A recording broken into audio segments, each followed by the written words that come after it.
भारतीय इतिहास की महानतम शासक और समाज सुधारकों में से एक थीं।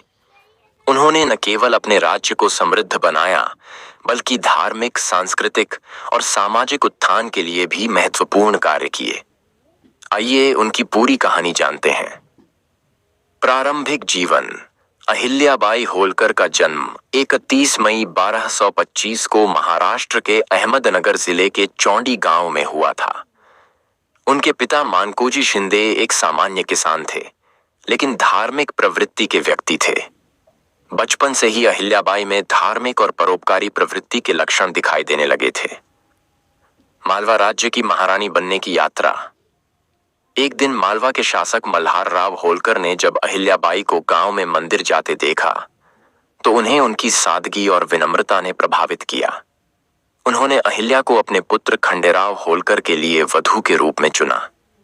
1733 में खंडेराव और अहिल्याबाई का विवाह हुआ। मल्हार राव होलकर ने उन्हें प्रशासन और युद्ध नीति की शिक्षा दी, लेकिन 57-54 में कुंभलगढ़ के युद्ध में खंडेराव की मृत्यु हो गई, जिससे अहिल्याबाई को गहरा आघात पहुंचा। उनके पति की मृत्यु के बाद वे सती होना चाहती थीं, लेकिन मल्हार राव ने उन्हें रोक लिया और राज्य की जिम्मेदारियों में लगा दिया।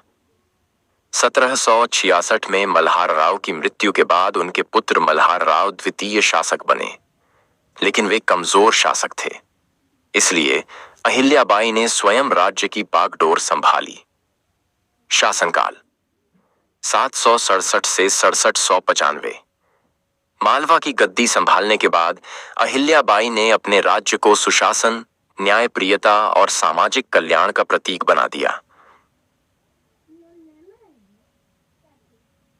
प्रशासनिक सुधार। उन्होंने कृषि और व्यापार को बढ़ावा दिया, जिससे राज्य आर्थिक रूप से मजबूत हुआ। अहिल्याबाई ने कर प्रणाली को न्याय संगत बनाया और किसानों को राहत दी। सेना को संगठित किया और राज्य की सुरक्षा को मजबूत किया। 2. न्यायप्रियता और धर्मनिरपेक्षता। वे अत्यंत न्यायप्रिय शासक थीं और किसी भी समस्या का हल स्वयं निकालती थीं। वे सभी धर्मों का सम्मान करती थीं और हिंदू मुस्लिम एकता की समर्थक थीं। 3. धार्मिक और सांस्कृतिक योगदान। उन्होंने भारत के विभिन्न तीर्थ स्थलों जैसे वाराणसी, प्रयागराज, मथुरा, बद्रीनाथ, द्वारका, ओंकारेश्वर, सोमनाथ और काशी विश्वनाथ मंदिरों का पुनर्निर्माण कराया। उन्होंने अयोध्या में राम मंदिर, प्रयागराज में घाट, गंगोत्री में धर्मशालाएं और कई सराय बनवाईं।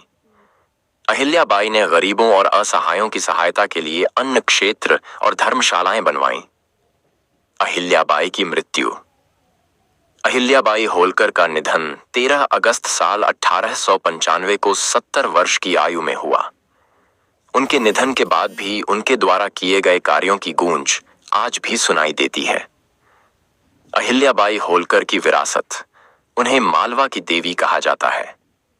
1996 में भारत सरकार ने उनके सम्मान में एक डाक टिकट जारी किया।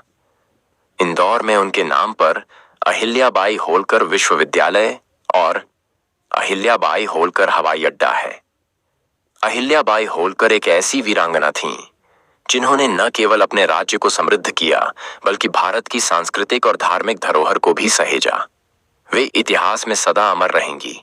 रिफल कुमार रिफल शर्मा को चैनल को सब्सक्राइब करें, लाइक करें, कमेंट करें, शेयर करना बिल्कुल ना भूलेगा।